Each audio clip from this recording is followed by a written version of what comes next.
Bueno, Nick, ahora sí. ¿Qué tal? ¿Cómo está? ¿Cómo se encuentra? Pues ahí bien en lo que se puede, gracias. ¿Usted qué tal? ¿Bien, bien? Ah, bueno.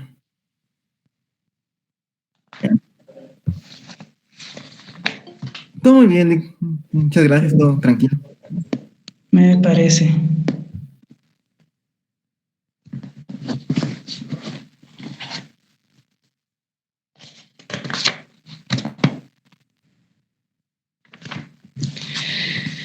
Muy bien, entonces estábamos el último día, si no mal recuerdo, en el tema este de los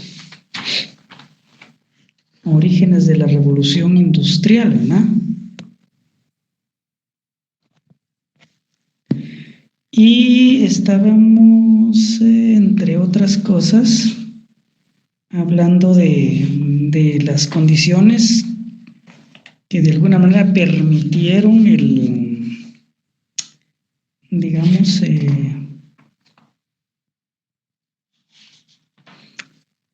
el desarrollo, ¿no? de la industria fabril en Inglaterra.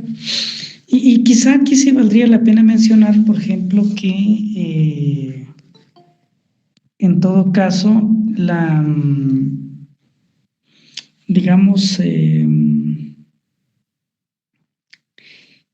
la cuna de la industria manufacturera sería las ciudades italianas, y luego que la cuna de la industria fabril, perdón, como quien dice, la patria del desarrollo de la industria manufacturera serían los Países Bajos, ¿no? Y como quien dice, la verdadera cuna y patria de la industria fabril sería Inglaterra. Así creo que sería el asunto, ¿verdad? Yendo en ese orden, ¿no? ¿Verdad? Entonces, bueno, creo que ahí estamos, ¿no? Decíamos el último día que la maduración de las relaciones capitalistas en la agricultura o en el campo había sido una de las condiciones, diríamos, ¿no? ¿Verdad? Que permitieron el desarrollo de la revolución industrial. Entonces creo que es importante que tengamos claro ese proceso, por ejemplo, de concentración y centralización de la tierra, el hecho de que terratenientes con ideas novedosas, ya de tipo capitalista, empezaran a producir, pero ya a través de un sistema más que todo asalariado, ¿verdad? Y que trataran de innovar, ¿no? El trabajo agrícola, creo que en eso nos quedamos, ¿no? Y que la producción ante todo ya es para el mercado, ¿verdad? Ya no es simplemente una producción de autoconsumo, y no para el mercado, porque obviamente las ciudades están creciendo y entonces, pues obviamente lo que importa es, al final de cuentas, eh, como les digo, la producción en gran escala, pero para abastecer, digamos, mercados grandes ya, ¿verdad? Hablamos en otro momento de la migración del campo hacia la ciudad, ¿no?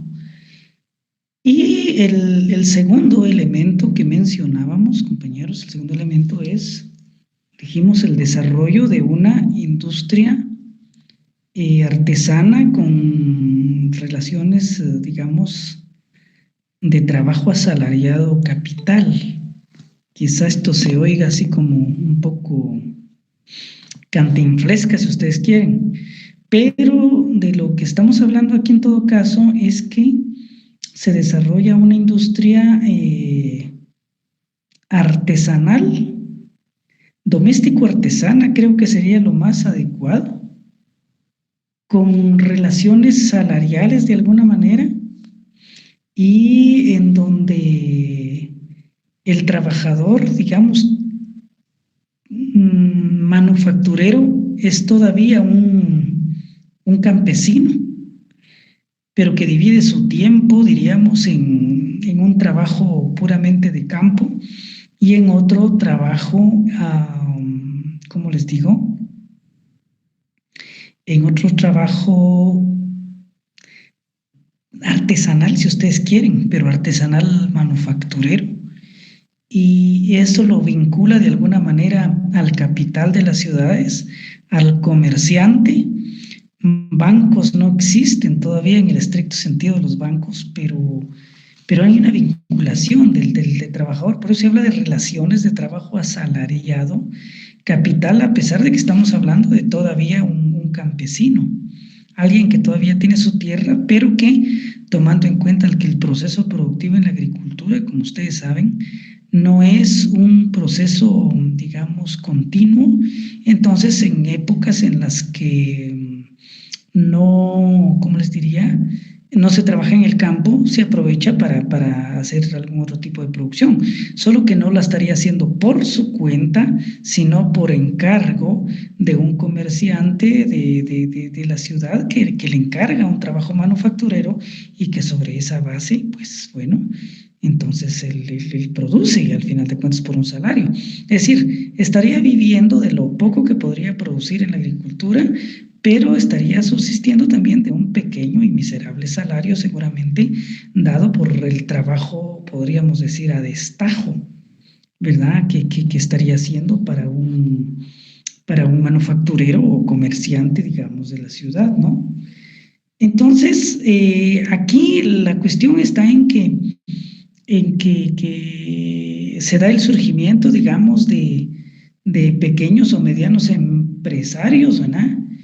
Que tienen una inclinación, digamos, a la producción importante tomando en cuenta las perspectivas del mercado.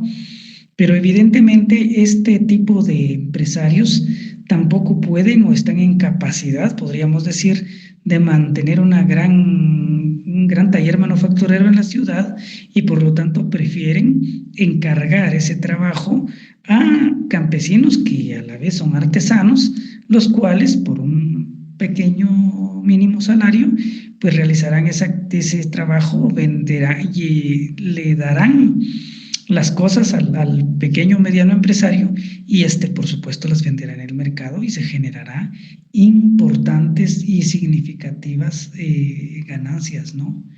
Entonces, esto a lo que conduce es al surgimiento, podríamos decir, de pequeños y medianos capitales, ¿verdad? Producto de esa industria doméstico-artesanal y que les permite entrar en contacto, podríamos decir, con comerciantes posiblemente mucho más adinerados, más capaces, con mucho más capital y que posiblemente sería como un juego, ¿no? Entre estos comerciantes, ya sea de encargar el trabajo artesanal o de estos pequeños y medianos, digamos, empresarios, en cuanto a vincularse con los comerciantes y obtener en un momento dado también algún dinero, algún crédito, ¿no? ¿Verdad? Para poder, digamos, realizar y poner en marcha, ¿no? Sus talleres, ¿no? No sé si esto se entiende, por favor. Si hay alguna duda, plantéenmela para poder aclarárselos, ¿no? De otra forma, por favor, permítanme.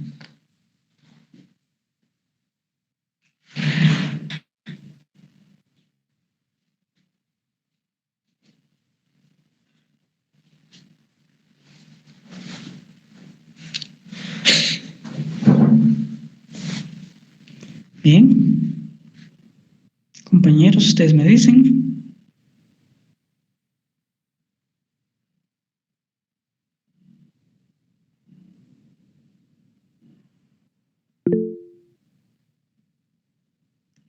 Gracias, María José.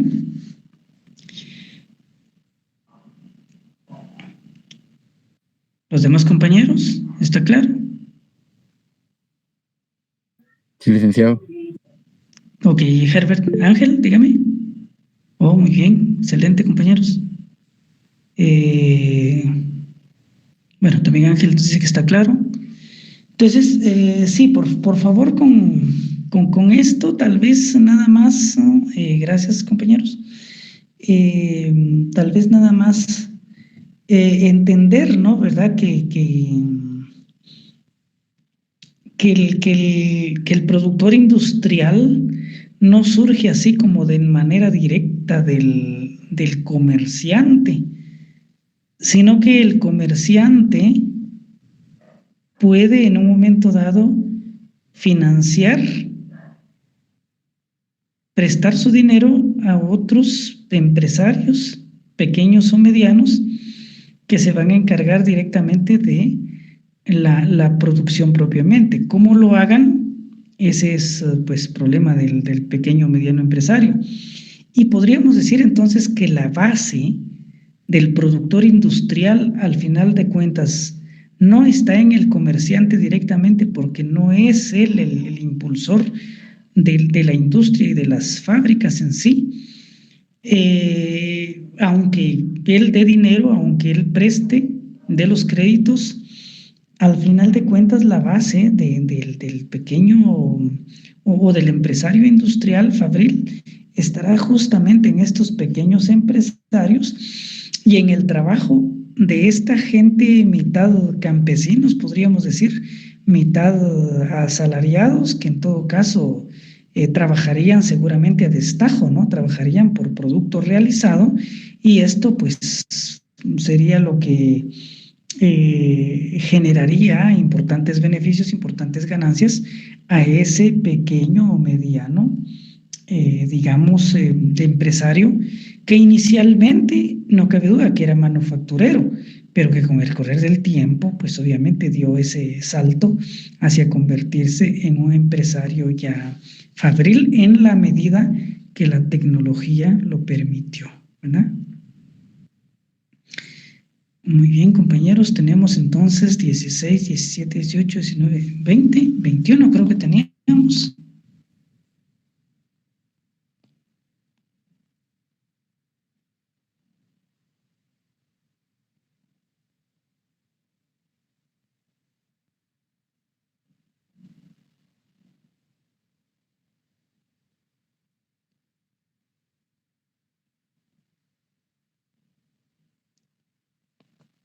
¿21, 22? ¿Así estamos?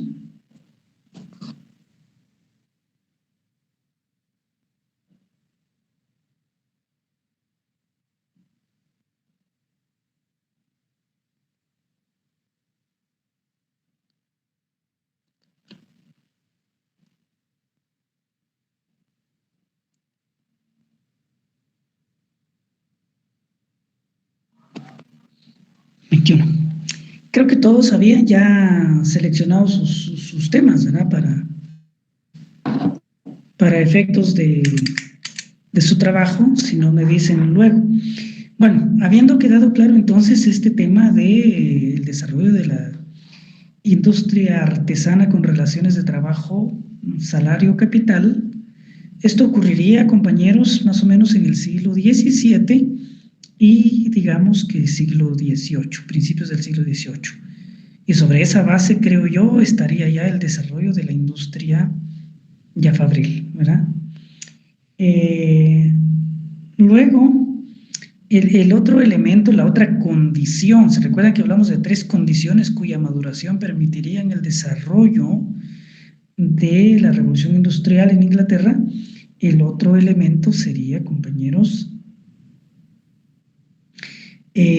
un incremento significativo del mercado interno, ¿sí? Un incremento significativo del mercado interno y obviamente un crecimiento bastante rápido del mercado exterior. Un rápido crecimiento del mercado exterior. Creo que esto es importante, compañeros, que ustedes lo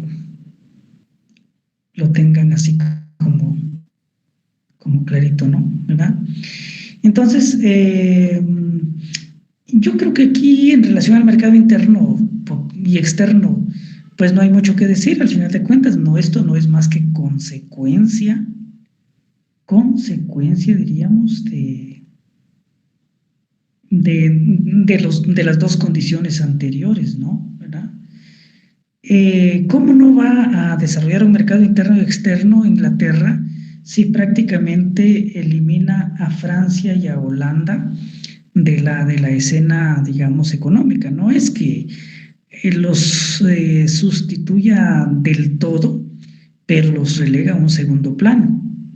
Entonces, evidentemente, no hay rival para la Gran Bretaña, para Inglaterra en aquel momento, máxime desde el momento en que los británicos se apoderan de la India en buena medida y de las rutas comerciales hacia la India, y entonces, por ejemplo, su industria textil se va a ver sumamente favorecida por digamos, la importación, ¿no?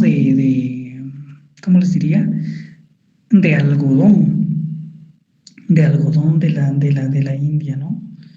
Entonces, podríamos decir que ese mercado interno y externo se ordenar en finales del siglo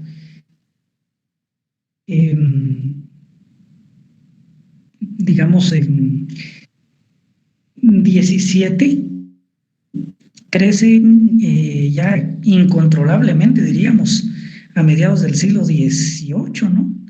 Y obviamente esta circunstancia, ¿no?, de las necesidades y demandas del mercado es lo que al final de cuentas permite, ¿verdad?, ese crecimiento impresionante del mercado exterior, ¿verdad? Claro está, el capital holandés desplazado por los británicos, el capital francés que de alguna manera también fue a parar a Inglaterra, pues contribuyó grande y considerablemente al hecho de que Inglaterra se hiciera pues una potencia, y sí que era prácticamente la potencia hegemónica, ¿verdad? Prácticamente durante todo ese siglo XVIII, podríamos decir buena parte del siglo XIX todavía, ¿verdad? Y yo creo todavía durante el siglo XIX, y pues que vendrá en franca decadencia ya a principios del siglo XX, eso sí, ¿verdad? Y que terminará tronando definitivamente en parte con la Primera Guerra Mundial y no digamos con la Segunda, ¿verdad? Bueno, no sé si este asunto está claro o hay necesidad de algo más en relación a las tres condiciones cuya maduración, ¿verdad?, permitieron el desarrollo, digamos, de la revolución industrial en Inglaterra. ¿Alguna pregunta? Por favor, bienvenida.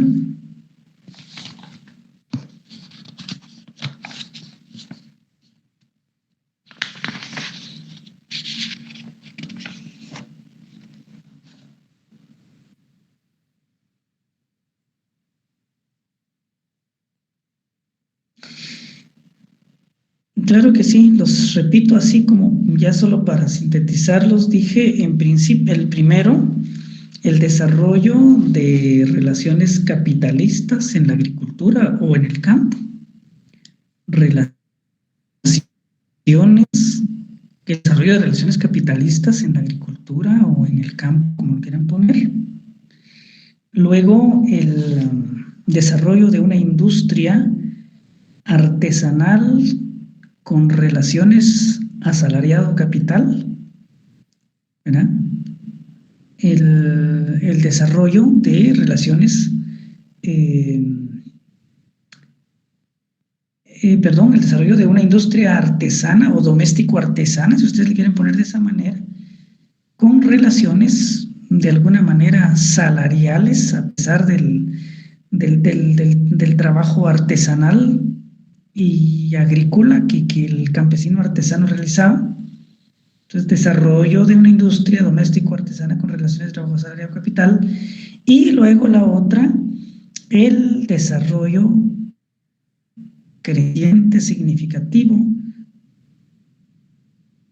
tanto del mercado interno como el mercado externo.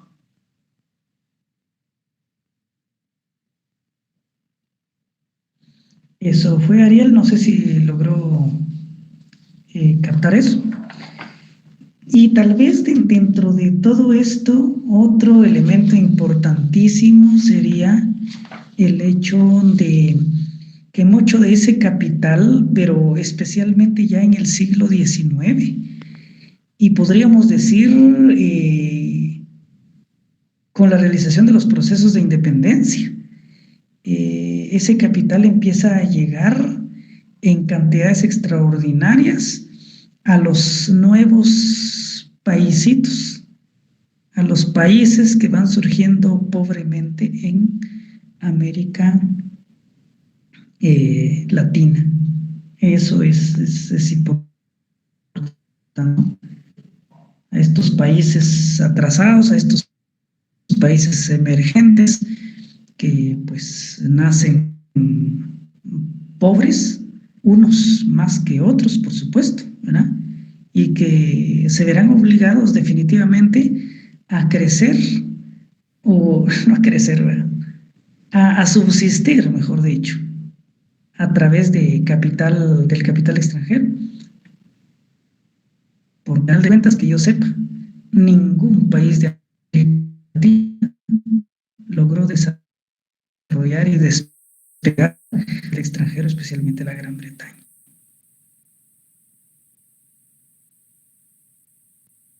Simplemente fueron unos países sobrevivientes a raíz de, digamos, a raíz o a través del capital rentista inglés. Creo que ahí estaría la cuestión. Entonces, no sé si tienen alguna pregunta, algún comentario que hacer, por favor, les encargo.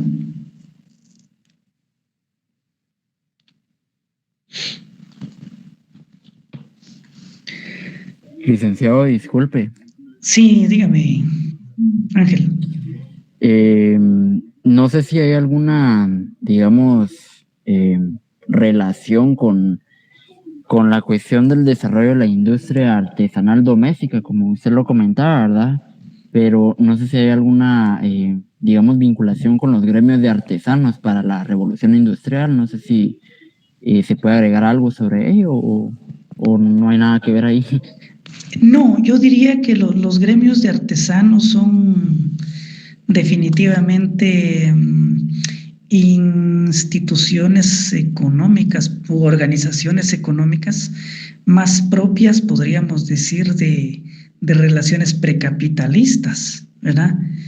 Entonces, yo creo que esta industria doméstico-artesana es más que todo el hecho de que gente, pues, hasta cierto punto emprendedora, diríamos, pero porque hay condiciones y tiene cómo, aprovecha el trabajo artesanal individual de campesinos, ¿verdad? Que lo pueden hacer en un momento dado, porque el trabajo agrícola, repito, no es continuo, ¿verdad? En el campo. Y entonces, a pesar de que haya un salario de por medio ahí, pues al final de cuentas el pequeño o mediano empresario se va beneficiando, va creciendo, va desarrollando sus capitales, podríamos decir, pero con la intención de un abastecimiento, crecimiento del mercado interno, que al final conduce a un desarrollo sumamente significativo de las relaciones salariales. En cambio, los gremios de artesanos eran demasiado cuadrados en ese sentido y no permiten mayores cambios ni transformaciones. Simplemente la cuestión aquella del dueño del taller artesanal, de los oficiales que serán asalariados, pero que costaba un chorro llegar a ser maestro artesano, Y luego los aprendices que ya sabemos que normalmente no tenían ni siquiera una paga o un salario. O sea, en la mentalidad de los gremios de artesanos creo yo que no estaba precisamente ninguna forma de desarrollo capitalista, de desarrollo salarial, de buscar un crecimiento del mercado o de la producción para el mercado, independientemente que obviamente produjeran para la venta, pero no era la idea precisamente, ni tenían las condiciones obviamente como para despegar en ese sentido, ¿verdad? De ahí que no es necesariamente el dueño de un taller, digamos, como gremio de artesanos, podríamos decir, los que se convierten en empresarios capitalistas. Estos gremios de artesanos creo yo que en algún momento lo que hacen es frenar ese tipo de relaciones en lugar de impulsarlas, ¿verdad? Entonces, por ahí lo podríamos ver, Ángel.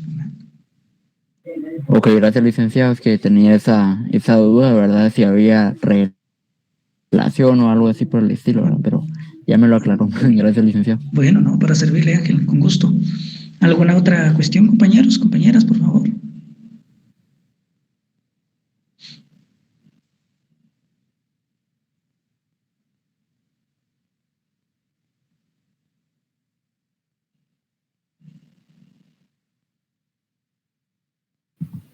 Nick, disculpe. Sí, Jorge, dígame. Ahorita que mencionó Ángel sobre los gremios de artesanos, usted comentaba esa explicación. Esto quiere decir entonces de que no era, por ejemplo, este sistema de salario capital, sino más bien era como una forma de vamos a generar ingresos para subsistencia y autoconsumo de nuestro grupo. ¿Algo así? ¿Se podría decir? Bueno, yo diría que en el caso de quienes encargaban el trabajo a los artesanos campesinos, yo creo que tenían una visión más allá. El hacer dinero, el generar ganancias y hacer crecer, digamos, su empresa, por así decirlo, ¿verdad? Entonces, es una visión que ahí sí empresarial, podríamos decir de alguna manera. Ahora, el artesano campesino, ese pues no está más que subsistiendo a raíz de ese tipo de cosas. Pero ese tipo de trabajo así también lo va a llevar al desastre. ¿Por qué razón? Porque en un momento dado, como está a expensas del dueño del taller, o perdón, del dueño de la pequeña empresa o mediana empresa que le lleva por encargo, digamos, si la empresa se dedica a crear tela, por ejemplo, le lleva a crear, perdón, textiles. Le lleva la tela para que el señor le produzca, qué sé yo, tantos trajes en tanto tiempo, por lo que le va a pagar tanto, pero le lleva toda la materia prima, le lleva las telas, le lleva los botones, le lleva qué sé yo, todo lo que se necesita para ello, ¿no? Entonces, digamos que el campesino artesano se va como acostumbrando a ese tipo de trabajo y al miserable salario que va obteniendo, y en un momento dado lo que sucede es que descuida su producción, digamos, agrícola, y por ahí se van dando situaciones en las que cae, digamos, en manos del empresario que le lleva el trabajo digamos, a destajo, y en un momento dado, pues empieza a producir menos de lo que necesita, ¿verdad? Y al final empezará a pedirle préstamos a quien le lleva el trabajo. Después ni con el salario podrá cubrir esos precios, ni con lo poco que produce, y al final de cuentas quedará en una situación muy desventajosa, en la que, endeudado con el pequeño o mediano empresario, al final de cuentas Lo que pasa es de que pierde su tierra, porque en compensación con lo que le pueda deber, al final de cuentas, el empresario le quita la tierra y entonces ya sin tierra no le queda más remedio que irse a la ciudad, ir a buscar algún tipo de trabajo a la ciudad y en la medida que esta situación se va generalizando, el pequeño o mediano empresario ya no tendrá necesidad de llevar materias primas al campo para que un artesano le trabaje, sino que tendrá a su disposición ya en la ciudad fuerza de trabajo barata por la que podrá echar a andar una empresa más grande de la que obviamente tiene. No sé si esto ayuda un poco a esclarecer el asunto, Jorge. Bastante, Eric. Gracias. Ok, de acuerdo. ¿De acuerdo? ¿Alguna otra cuestión, por favor, que quieran platicar? Este tema no es complicado, por supuesto, ¿verdad? Pero puede resultar complejo en un momento dado, así es que cualquier duda que podamos resolverles, con muchísimo gusto estamos ahí a la orden, ¿no?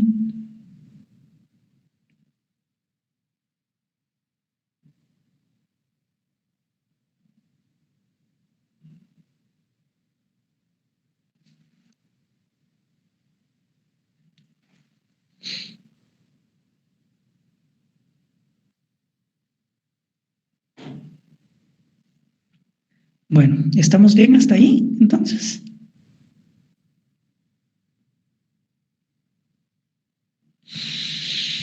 Bien, compañeros. Entonces, prácticamente,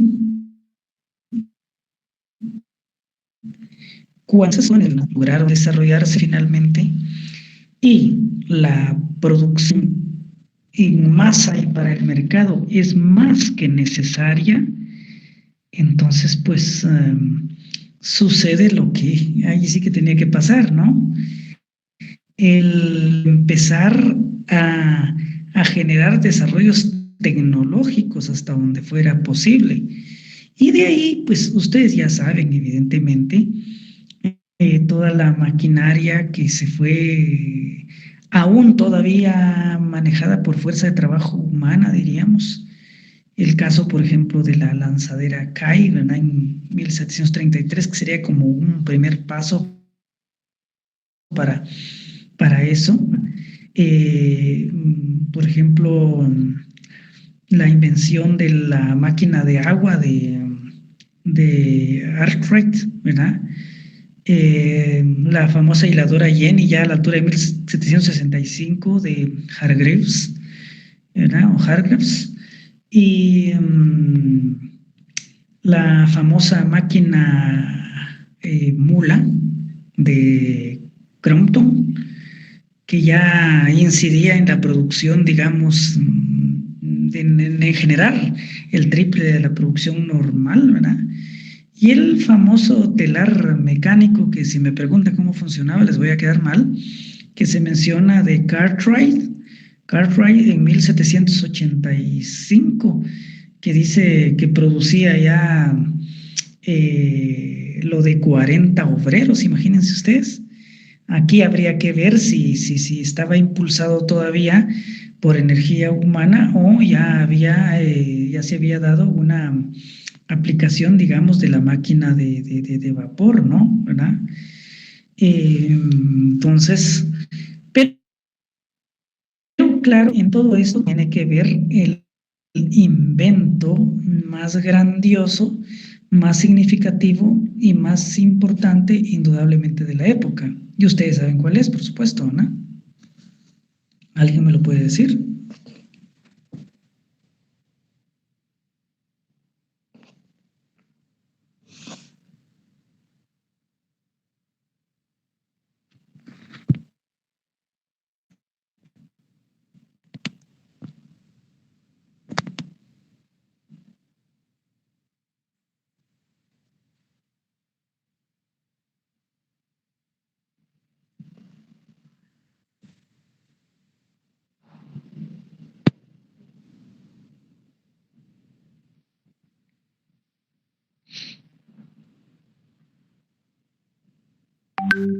A ver, ¿me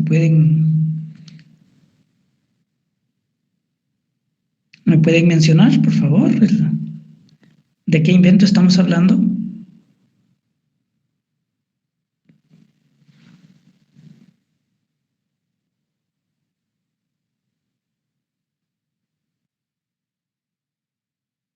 ¿La máquina? Correcto, compañeros, la máquina de vapor, ¿verdad? Todos sabemos que la máquina de vapor se le atribuye a ver, ¿a quién? ¿El invento este?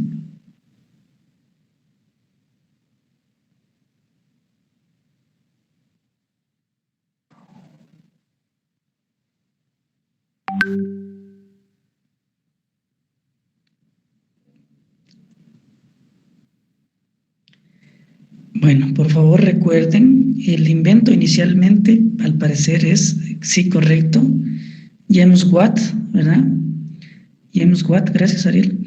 Y inicialmente, al parecer, es elaborado un modelo por Newcomen. Había una pugna entre estos dos señores, ¿verdad? Al parecer los dos participan en la invención, pero finalmente el invento se le atribuye a James Watt, ¿verdad? Y es un invento pues, que al parecer se vuelve exitoso más o menos a la altura del año 1769. Al parecer, en ese año, el invento pues ya es, podríamos, funcional, por muy sencillo que el mismo haya sido en sus inicios. También vale la pena mencionar que esta máquina, sí, máquina efectivamente, si bien es cierto, en Inglaterra es donde logra su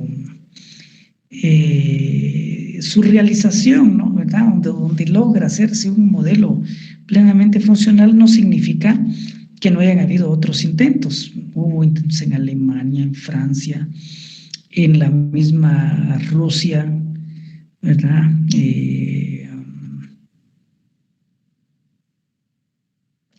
Hay dos individuos que trabajaron en esa máquina, como Blinkov, al final de cuentas cualquiera pudo haber desarrollado y hacer eficiente la máquina. Sin embargo, recuérdense ustedes que la máquina iba a funcionar, ¿verdad? Por mucho que los rusos la desarrollaran, por ejemplo, Blinkov, Pulsonov, entre otros, iba a funcionar en donde había condiciones de aplicación, porque era más que necesaria la producción en gran escala, una producción masiva. Y obviamente quien pues tenía esas condiciones era Inglaterra. Entonces, al final de cuentas, el invento lógicamente se va a desarrollar en donde va a encontrar un uso real, práctico, directo y necesario. Pero en otros lados, pues podrá generarse el invento, pero ahí se quedará, porque no hay, como les diría, condiciones de aplicación. Por ejemplo, esa cosa de la energía del vapor era un principio que lo conocían desde la antigüedad, pero en la antigüedad nadie se iba a complicar con pues, construir máquinas, ¿verdad?, de este tipo, porque pues, la producción en la antigüedad grecorromana no era una cuestión así como una necesidad mundial, por así decirlo, ¿verdad? En cambio, en las circunstancias en que Inglaterra llega a estos inventos, pues obviamente, ¿no? La situación va a ser muy diferente, ¿no? Entonces, esto me parece que es sumamente importante, ¿verdad? Así que, pues, creo que la máquina de vapor es la clave ahí al final de cuentas, porque la máquina de vapor logró que se independizara, ¿cómo les diría?, la producción del medio geográfico. ¿Por qué razón? La energía hidráulica ya se conocía, era conocida desde mucho tiempo atrás. Pero, por ejemplo, poner una fábrica de lo que fuera, movida por energía hidráulica, al menos en aquel tiempo que no se conocía la electricidad, significaba que la fábrica tuviese que construirse, digamos, tuviera que construirse a orilla de los ríos, ¿verdad? A orilla de los ríos. Pero con la máquina de vapor ya no. La máquina de vapor se va a crear una empresa donde haya materias primas, donde tenga acceso, porque hay caminos, porque hay puertos, donde esté el mercado cerca, ¿verdad? Entonces, evidentemente, la máquina de vapor es el invento esencial, ¿verdad? Que, como les digo, independiza a la producción del medio geográfico y por primera vez independiza también la producción de la energía, o sea, de la fuerza propiamente humana y animal, ¿verdad? Entonces, como decía en otra clase, la fuerza humana se seguirá utilizando, indudablemente, la energía humana, pero ya no la fuerza como tal, que todo esté sujeto a que mi fuerza es lo que hace todo, lo que genera todo. Ya no.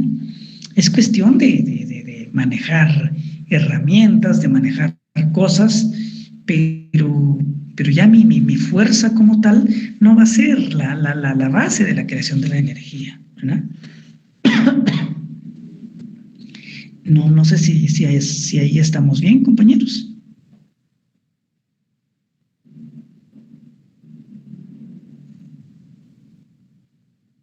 Gracias, María José. Entonces, ok.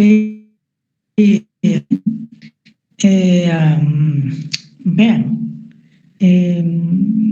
con todo esto que les estoy diciendo, prácticamente les estoy facilitando la evaluación, la comprobación de lectura, y de eso se trata también, por supuesto, ¿no? Que van a tener ustedes del capítulo 13 del Capital, no recuerdo exactamente para qué fecha quedó, si me recuerdan, por favor, les voy a agradecer.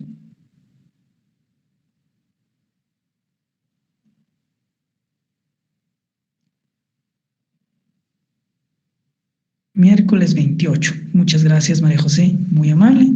Entonces creo que todavía tenemos unos periodos de clase ahí para tratar de llegar a, digamos, a esta cuestión, pero creo que esto no, insisto, no es cosa del otro mundo. Pues de tal forma, compañeros, que en principio el vapor o la máquina de vapor fue utilizada, fue aplicada a, ¿cómo les diría? Fue aplicada a la industria textil. A la industria textil en cuanto a utilizarla en telares a finales del siglo XVIII, principios del siglo XIX, y también aplicada a la industria textil, por ejemplo, hacia 1793, por ejemplo, en los Estados Unidos. Y esto es interesante también, cómo los Estados Unidos se van metiendo en esta carrera de desarrollo tecnológico. En los Estados Unidos se crea, se inventa la desmotadora de algodón, movida cabalmente por vapor también, ¿verdad? La desmotadora de algodón movida por vapor. Whitney, Estados Unidos, especialmente aquí a regiones algodoneras. Recuérdense ustedes del sur, a pesar de que se resistían tanto a una producción maquinizada por la abundancia de esclavos negros, pues sin embargo inventaron esa desmotadora, como les decía, movida ya por máquina de vapor. De tal manera que la máquina de vapor se utilizará en principio para el desarrollo de la industria textil. Y aquí es donde podemos ir hablando de aquello que se preguntaba en la clase anterior, si no mal recuerdo, donde se hacía referencia a la cuestión si habían habido revoluciones industriales, primera, segunda, o eran fases o etapas de un solo proceso. Pues yo pensaría, y pues muchos documentos, ¿verdad? Lo plantean así, que esta sería como la primera fase de la revolución industrial. Es decir, la primera fase de la revolución industrial sería una fase de producción textil, de producción textilera, ¿no? De producción textil para el mercado interno y externo, en donde la cuestión del algodón fue importante, el mejoramiento de los telares y no se diga la aplicación de la máquina de vapor a los mismos, ¿no?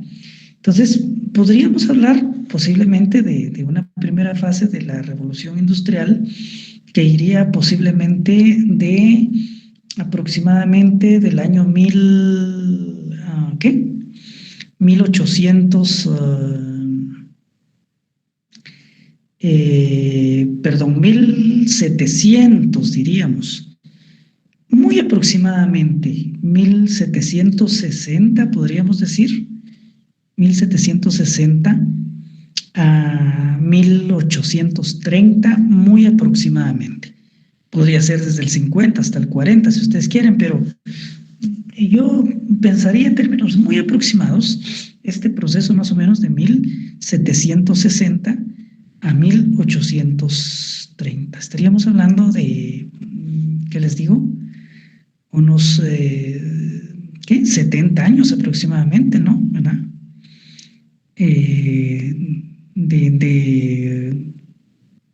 De revolución textil, de industria textilera, ¿no? ¿Verdad? Entonces, bueno, podríamos decir que la consolidación de la industria textil, ahí sí que consolidación y decadencia de la industria textil estaría prácticamente en el primer tercio del siglo XIX. Consolidación y decadencia de esta primera fase de la revolución industrial, que sería de la industria textil, estaría más o menos en ese periodo.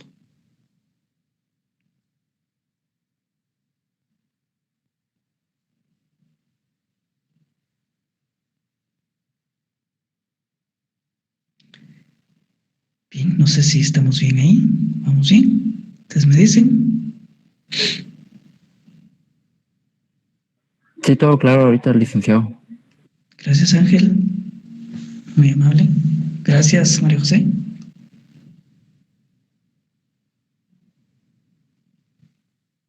Gracias, Javier. Todo claro, Dick. Muy bien, Jorge. Gracias.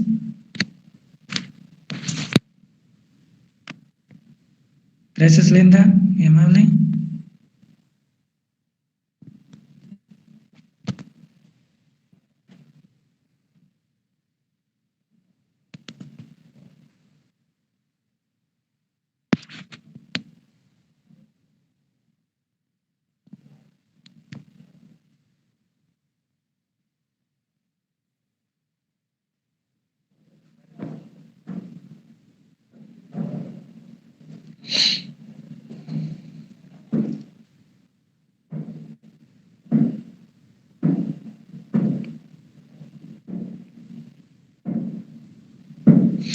Bien.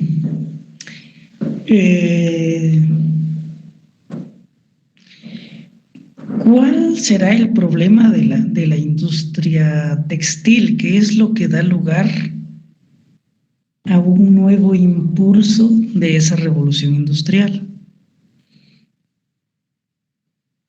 ¿Qué sucede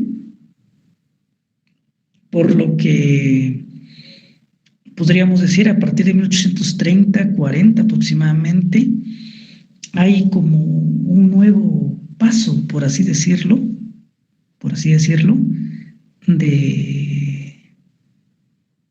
de esta revolución, ¿verdad?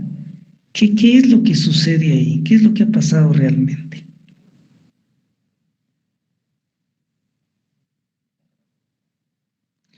¿Qué pasó con la industria textil al final de cuentas?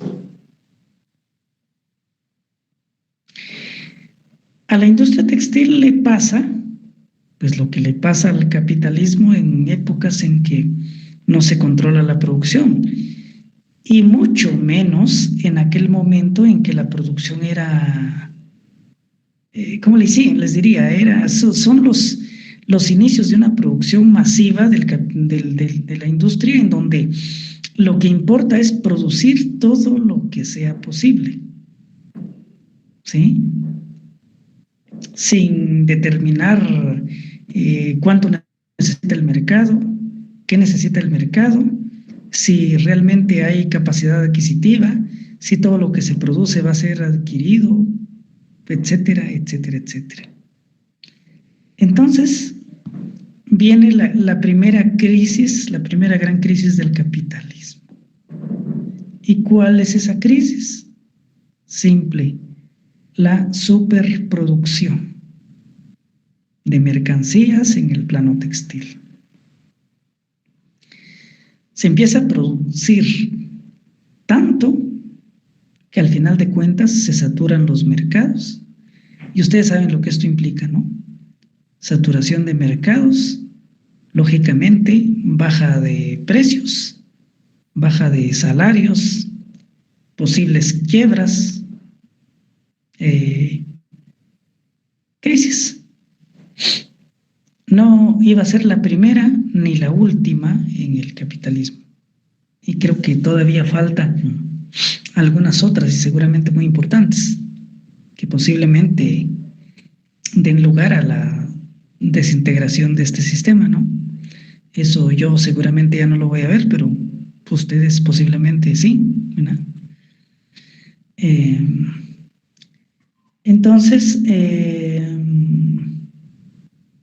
bueno, no sé si más o menos se captura la idea de qué es lo que hace o qué es lo que conduce a que esta primera fase de la revolución industrial, pues no es que se detenga, sino que simplemente entra en crisis y si se quiere seguir con el sistema, pues hay que variar, hay que cambiar las cosas, hay que orientar la producción hacia otro lado, hay que crear nuevas cuestiones, hay que buscar otros mercados, hay que, qué sé yo.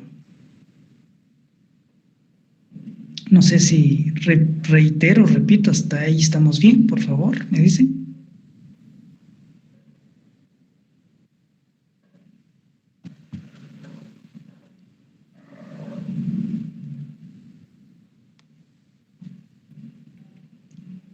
Muy bien. Gracias, gracias compañeras, compañeros. Entonces, muy bien, José, gracias. Entonces, ¿qué hacer? ¿Qué hacer ante esta crisis? ¿Cómo buscarle una salida a esta situación? ¿Qué hacer?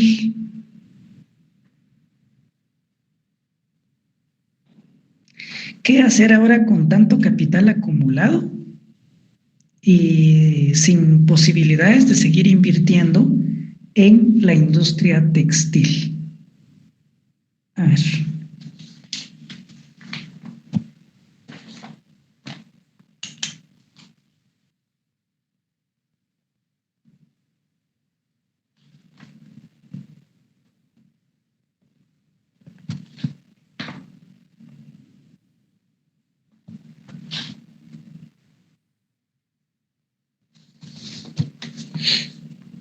¿Qué hacer ahora?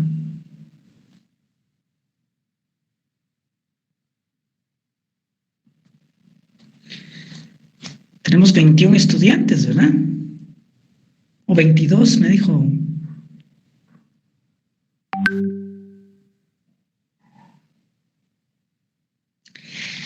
Sí, recuérdense que, digamos que en aquel momento, la producción o lo que más se podía vender en el mercado, podríamos decir, porque obviamente no habían máquinas, no habían cosas, no habían otro tipo de cuestiones, eran seguramente telas en general o prendas, ¿verdad? ¿Qué les digo yo? Paños, sacos, es decir, cualquier tipo de ropa que era de alguna manera apetecible, ropa o telas, repito eso, que podían ser de buena o mala calidad dependiendo quién las fuera a comprar. Al final de cuentas, todo el mundo necesitaba telas y ropa para vestirse. Entonces, creo que esta es una de las cuestiones con las que arranca prácticamente esa producción manufacturera desde los Países Bajos, ¿no? A mediados del siglo XVII. Entonces, esta industria textil estaba en gran desarrollo gracias a el algodón, ¿verdad? Que se llevaba de la India para Holanda primero y que después va a parar a Inglaterra.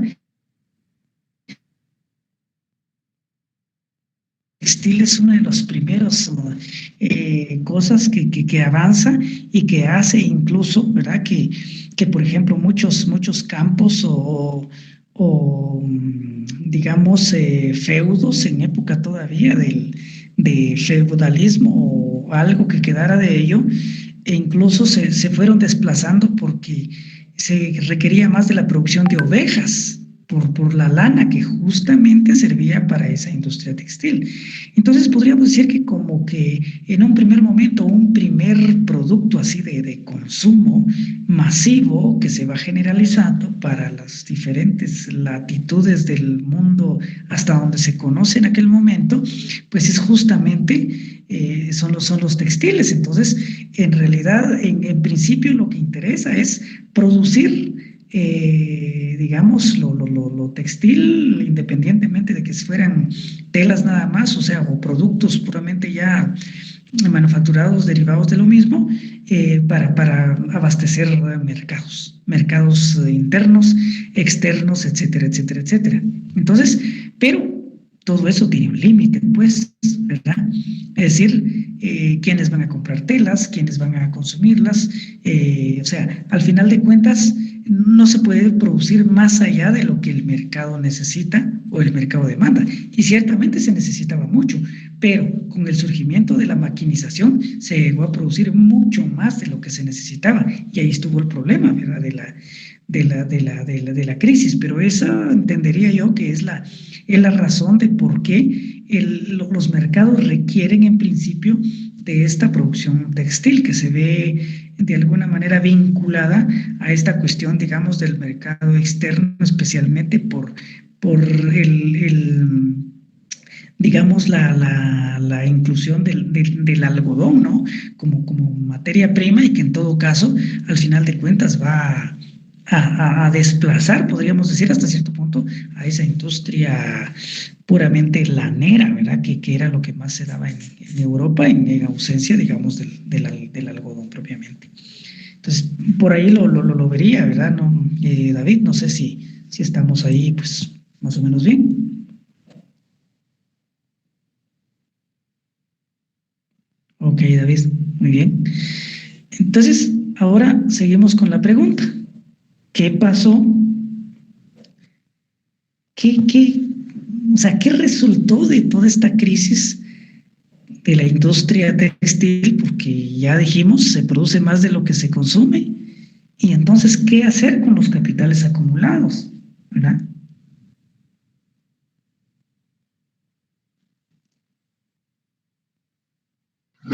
Licenciado, no sé si puedo comentar sobre eso. Claro que sí, María José, por supuesto. Gracias. Sí, por lo que entiendo, se daría inversión en otras áreas de producción, como lo son medios de comunicación, transporte, mejoramiento de maquinaria, para que se podría agilizar mejor la producción textilera. ¿Usted me corrige, por favor? Sí, por supuesto que digamos, obviamente hay otras, ¿cómo les diría? Otras visiones en relación a eso, por decirles algo, ¿verdad? Y por hacer una comparación un poco arbitraria, si ustedes quieren. Bueno, si la producción del café ya no me da, busco el cardamomo, busco la palma africana, busco una salida, ¿no? ¿Verdad? Entonces, Algo por ahí tendríamos que pensar la cuestión esta. Y cabalmente los ojos de estas personas entonces van en principio justamente a los medios de transporte. Eso es interesantísimo, ¿verdad? Van pensando en los medios de transporte, pero el pensar en producción para medios de transporte y especialmente de la máquina de vapor implicará paralelamente pensar en un extraordinario desarrollo minero que antes no habían. Porque para hacer cualquier máquina, cualquier cosa y todo lo que ustedes quieran, se requerían no solamente de elementos tecnológicos, no solamente de la máquina de vapor como tal, sino, como bien lo mencionaba María José, del mejoramiento de esa máquina de vapor. Esa máquina de vapor en principio era una cosa muy sencilla, cuyas piezas mayoritariamente eran de madera, ¿verdad? Y pues solo aquellas piezas cuya dureza o por el calor a que eran sometidas en un momento dado tendrían que tener otro material, pues obviamente eran de metal. Entonces, había que mejorar indudablemente esa máquina de vapor para poder ser aplicada a otras, digamos, ramas de la industria. Pero si se iban a mejorar las máquinas estas, por supuesto que se iba a necesitar mucho más metal, se iba a necesitar más hierro, se iba a necesitar, digamos, incluso acero, por lo que se llegará hasta ello, y evidentemente se iba a necesitar carbón como combustible para alimentar esas máquinas de vapor, ¿verdad? Y por supuesto estamos hablando del carbón de piedra, ¿no? No del carbón tradicional, digamos, de madera que nosotros conocemos. Entonces, aquí como que hay dos cosas a donde orientar, ¿verdad? En dónde invertir. En la industria extractiva propiamente, ¿verdad? En la industria metalúrgica y, por supuesto, invertir en el desarrollo y mejoramiento de las mismas máquinas de vapor, pensando, por supuesto, en ser utilizadas, ¿verdad? No para mover simples telares, ¿verdad? O simples cosas para la producción textil, que tampoco eran tan simples, pues, pero comparadas con lo que vienen, pues evidentemente la idea entonces ahora es en que todo lo que se desarrolle esté orientado, por supuesto, a desarrollar otro tipo de cosas. Y justamente aquí vendrá la cuestión cabalmente de la aplicación, que esto ya ustedes lo saben, ¿verdad? De la máquina de vapor a la navegación y también su aplicación, digamos, a los famosos ferrocarriles. Esto creo que es muy, pero muy importante que lo tengamos en cuenta. Entonces creo que por ahí estamos, María José, creo que estamos en sintonía justamente con lo que usted acaba de mencionar. Entonces, bueno, de esta cuenta, imagínense los primeros ensayos, ¿verdad? Ya de aplicar la máquina de vapor a la navegación, bien por Robert Fulton, hacia 1807, es una época temprana todavía, en que digamos, industria textiles todavía está en su máximo apogeo, por así decirlo. Y también el hecho de que se genere la iniciativa, ¿no? De aplicar la máquina, de utilizar la máquina de vapor a, digamos, a los trenes, a jalar vagones. Y este es un proceso que se da cabalmente entre 1812 a 1829. O sea, no es algo que esté como que ajeno, ¿no? Pero en esos años, en esos primeros años, como que el aplicar la locomotora a la boque de vapor la máquina de vapor a los barcos o las locomotoras a los trenes, pues como que es algo, ahí sí que puramente experimental, no es todavía una necesidad. Pero ya a finales de los años 30 y no digamos los años 40, pues obviamente esto ya es más que una necesidad, una realidad, ¿verdad? Exactamente en qué año fue botado el primer barco a vapor, no tengo la fecha, si ustedes lo tienen ahí y nos la pueden compartir, fabuloso, pero así funcional, pues, porque, es decir, en los experimentos se notaba que la máquina de vapor funcionaba a la navegación y funcionaba, digamos, con el jalar vagones. Pero que eso se hiciera ya de una manera sistemática, efectiva, y que pudiera ser, digamos, ¿cómo les diría? Totalmente aplicable, pues eso ya es otra cosa, ¿verdad? De hecho, sabemos que las primeras, ¿qué les digo? Locomotoras, pues, ¿verdad? Apenas jalando algo, apenas se avanzaban 3 kilómetros por hora, imagínense. Sin embargo, hacia 1829 tenemos ya conocimiento de que digamos, en Inglaterra ya tienen un ferrocarril, ¿no? Que corría a una velocidad de unos 25 kilómetros por hora. Eso ya es muchísimo. Por si ustedes no lo sabían, el trencito que había aquí en Guatemala y que no se están tratando como de querer, no sé, levantarlo, no sería nada malo, por supuesto. Con una buena locomotora diésel podría alcanzar velocidades tal vez hasta de 40 o 50 kilómetros, pero a como están estos trencitos, pueden ustedes imaginarse que todavía su velocidad es de 25 o 30 kilómetros por hora, ¿verdad? Imagínense la velocidad con que corrió ya un tren formalmente en Inglaterra. Claro está, el hecho de saber que la máquina de vapor era perfectamente utilizable en la navegación y en la cuestión de jalar trenes, de jalar vagones, pues eso ya era importante. Ahora, ustedes dirán, pero ¿qué trenes, qué vagones existían antes de la máquina de vapor? Bueno, pues sí, existían trenes de sangre, le llamaban. Trenes de sangre que era 1 o 2 vagones jalados por caballos sobre rieles de madera. O sea, ya había un principio, tampoco el querer utilizar la locomotora a algo que no se sabe, eso no se hubiera podido. Entonces existen ya los llamados trenes de sangre, ¿verdad? Que significa vagones jalados por, reitero,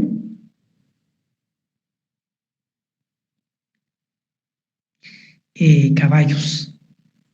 Sin embargo, ya con estas invenciones, pues van a poder ser jalados por una máquina de vapor y obviamente las velocidades y los traslados. Imagínense el sinfín de beneficios que van a traer esto.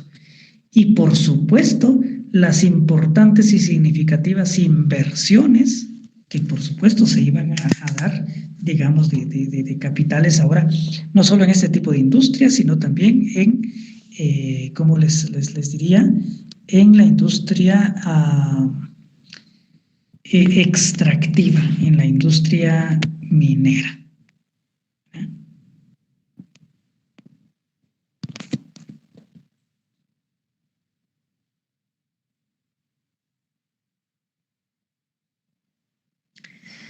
¿Alguna pregunta?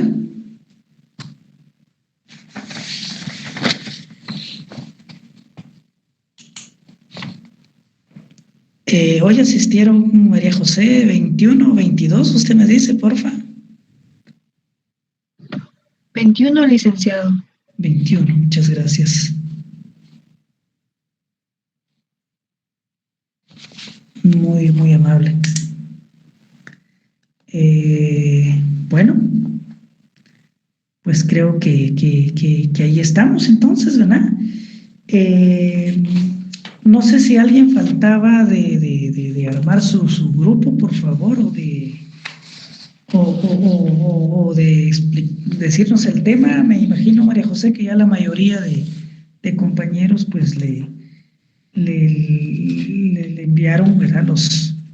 Indicaron cuáles son los temas que van a trabajar, y si no, por favor, comunicarle a María José para que armemos ya según el orden de los mismos, ya podríamos decir, pues por lo menos tal vez no calendario, sino el orden en que van a ir ya, digamos, exponiendo, ¿verdad?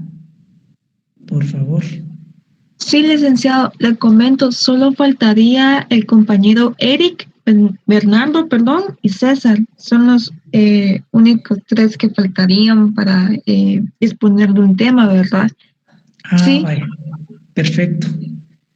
Muy bien, entonces, por favor, invitamos a los compañeros antes mencionados a que se pongan de acuerdo lo más pronto posible para que el próximo miércoles pues nos indiquen qué tema van a desarrollar y de esa cuenta pues ya estemos como cabales, ¿no? Con los temas y con los integrantes del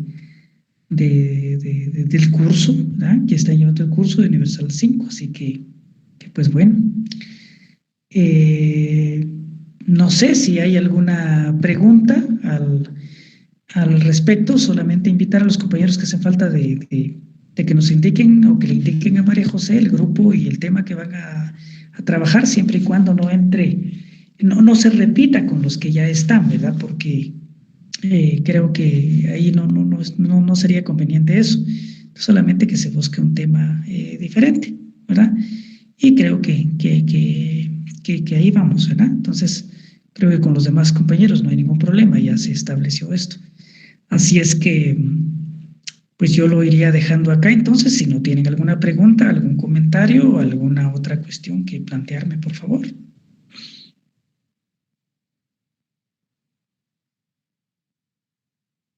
Por mí todo claro, licenciado. Muchas gracias. De acuerdo, Ángel. Gracias a usted. Por mí igual, todo claro, Alex. Gracias. Muy bien, Jorge. Los demás compañeros. Gracias, Herbert, muy amable. Igual, Glenda, gracias. Francisco, también, gracias. Perfecto. Javier, ok, de acuerdo. Muy bien. Ahí estamos entonces, compañeros. Gracias, José. Entonces, a todos, gracias, Nick Day. Ok, excelente. Qué bueno que todo esté. Gracias, Eric. Pues que todo vaya bien, ¿verdad? Creo que ese es un tema, pues son temas que ya ustedes de alguna manera conocen y tómenlo en todo caso como un repaso, pero que de alguna manera nos va dejando algunas cosas que posiblemente no habíamos observado, no habíamos previsto y pues nos dan un panorama un poquito más amplio del asunto. Así que, pues, compañeros, muchísimo gusto de compartir con ustedes, como siempre, ¿verdad? Y pues, que estén bien. Nos seguimos viendo el próximo miércoles y espero que el miércoles ya finiquitemos la cuestión de los temas, ¿verdad? De los grupos y pues ya podamos ir trabajando con esto y por favor vayan leyendo su documento para efectos de la comprobación de lectura el 28. Así que muchísimo gusto, que estén muy bien y que tengan feliz noche. Hasta la próxima.